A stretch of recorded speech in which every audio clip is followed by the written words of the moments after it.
Pernahkah kalian berada dalam situasi di mana isi dompet tinggal selembar uang lusuh yang bahkan malu untuk disebut uang? Kalau pernah, maka cerita kali ini mungkin akan terasa sangat dekat dengan kehidupan kalian. Ini adalah kisah tentang seorang pria bernama Budi. Budi bukan orang kaya, bukan juga orang miskin ekstrim. Dia berada di level yang sangat unik. Level di mana saldo rekening masih ada, tetapi jumlahnya lebih cocok disebut angka keberuntungan daripada tabungan. Suatu pagi, Budi bangun dengan penuh semangat. Hari itu ia berencana menghadiri reuni teman-teman sekolahnya. Masalahnya hanya satu, dompetnya kosong, benar-benar kosong. Ketika dibuka, yang ada hanya foto pas ukuran 3x4, kartu anggota perpustakaan yang sudah tidak berlaku, dan setruk belanja 3 bulan lalu. Budi memandangi isi dompetnya, lalu ia berkata dalam dirinya sendiri, "Tenang Bud, orang hebat tidak mencari alasan, orang hebat mencari solusi." Masalahnya, solusi yang dicari Budi seringkali lebih aneh daripada masalahnya. Karena tidak punya uang untuk membeli sarapan, Budi berjalan menuju rumah temannya, Joko. Sesampainya di sana, ia melihat Joko sedang makan nasi goreng. Aromanya membuat perut Budi berteriak, lebih keras daripada pengeras suara masjid. Namun Budi tetap tenang, ia tidak meminta makanan. Ia punya strategi. Dengan wajah serius ia berkata, "Jok, aku sedang melakukan penelitian." Joko bingung. "Penelitian apa?" Lalu Budi menjawab, "Aku ingin mengetahui apakah nasi gorengmu mengandung racun atau tidak." Joko semakin bingung. Lalu, "Ya, aku harus mencicipinya sedikit demi keselamatanmu," kata Budi. Akhirnya Budi mendapatkan 3 sendok nasi goreng gratis. Penelitian selesai, perut sedikit terisi. Joko kehilangan sebagian sarapannya, dan Budi pulang dengan perasaan seperti ilmuwan yang sukses. Siang harinya, masalah baru muncul. Sepeda motor Budi kehabisan bensin. Ia melihat jarum indikator sudah menyentuh titik yang bahkan tidak tercetak di panel. Biasanya orang akan membeli bensin, tapi Budi tidak punya uang. Maka keluarlah solusi khas Budi. Ia mendorong motornya sambil tersenyum. Ketika ditanya orang di jalan, "Motornya rusak ya?" Budi menjawab dengan percaya diri, "Bukan, saya sedang mengurangi emisi karbon." Orang-orang mengangguk kagum.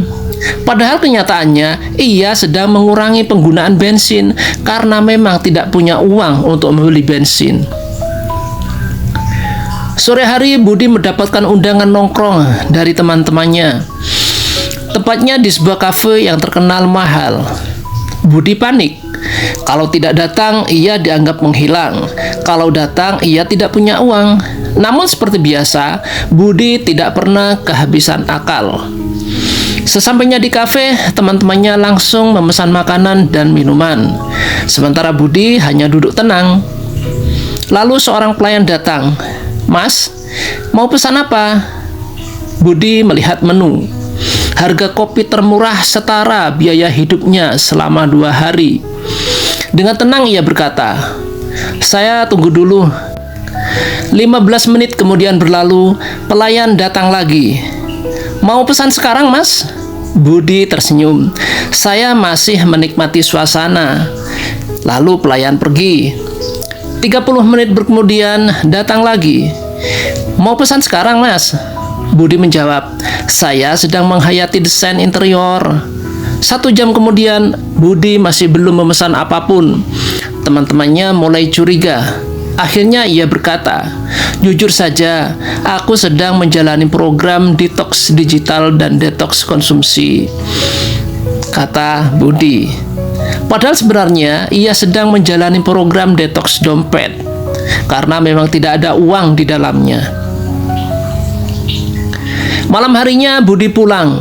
Di rumah ia membuka media sosial, yang muncul adalah foto-foto teman lamanya. Ada yang pamer mobil baru, ada yang pamer liburan ke luar negeri, ada yang pamer rumah mewah. Budi sempat merasa sedih.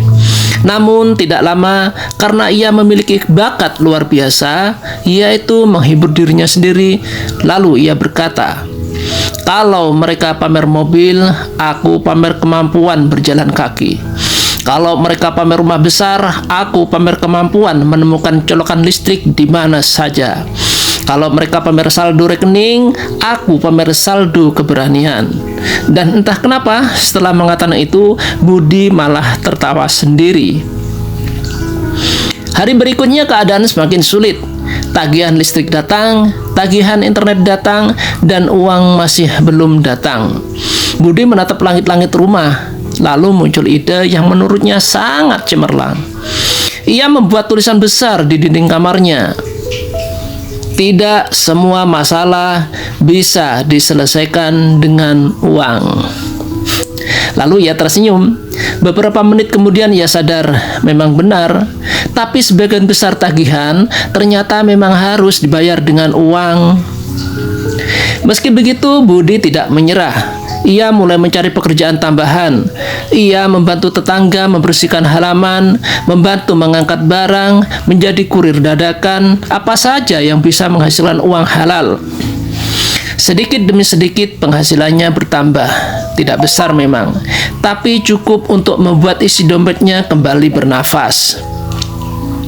Dan disinilah Budi mulai memahami sesuatu. Selama ini ia memang selalu punya solusi, tetapi solusi terbaik ternyata bukan berpura-pura kaya, bukan terlihat hebat, bukan menutupi keadaan, melainkan tetap berusaha meskipun keadaan sedang sulit. Beberapa bulan kemudian, Budi kembali menghadiri reuni sekolah. Kali ini kondisinya berbeda. Ia memang belum jadi orang kaya, tetapi hidupnya jauh lebih baik. Saat teman-temannya bertanya, "Bud, apa sih rahasia kamu bisa tetap bahagia meski sering tidak punya uang?" Budi tersenyum, lalu menjawab, "Karena uang memang penting.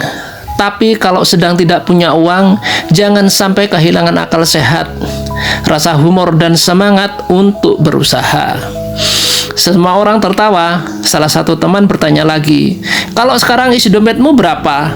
Budi membuka dompetnya, melihat ke dalam, lalu tersenyum.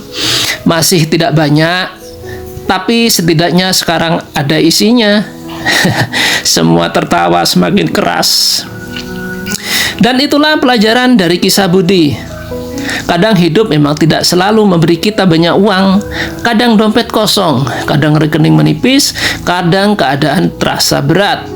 Namun selama kita masih bisa berpikir, masih bisa berusaha, dan masih bisa tertawa, selalu ada jalan untuk melangkah ke depan. Karena pada akhirnya orang yang paling kaya bukan selalu yang memiliki uang paling banyak, tetapi orang yang mampu menemukan harapan, bahkan ketika keadaan sedang tidak baik-baik saja. Dan Budi membuktikan satu hal, dompet boleh kosong, tetapi ide, semangat, dan rasa humor tidak boleh ikut kosong. Karena seringkali itulah modal besar untuk bertahan menghadapi kehidupan ini.